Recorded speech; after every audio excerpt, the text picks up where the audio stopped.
عنده 25 سنه واحنا بنعتبره لعيب. بقول لك ايه، شفت 7 دوجز؟ لا شو ايه 7 دوجز ده احسن فيلم عربي اكشن في التاريخ يا يا شناوي. عادي ما تهزرش والله عربي ده رهيب. يا باشا تعال شوف. انا لو كنت موجود انت عملت حاجه تانية خالص. هتعمل ايه يعني؟ هتعمل ايه؟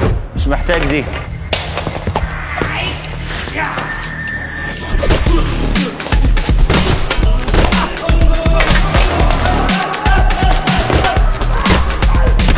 دب دب دب دب.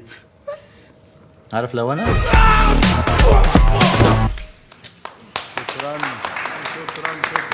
الواد امه لو موجود هيخش يزق ويشوط ويطير ويكشف للتاني ويمشي المشيه بتاعته كده وهو بيتدلع.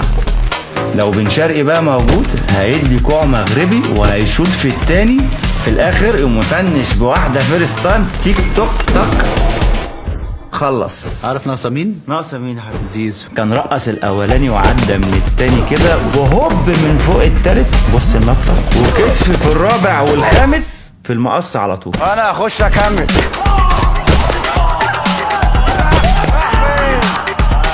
اللعيبه بتاعتنا لازم تركز في الكوره اكتر من كده، ما تبقاش يعني قاعد على الكنبه ومرحرح انت وصاحبك ده هو سامعنا ولا ايه؟ كل حاجه ولا انت مركز في الكوره. اللعيبة دول مش في الفيلم بس أكيد هيشوفوه. 7 دوجز.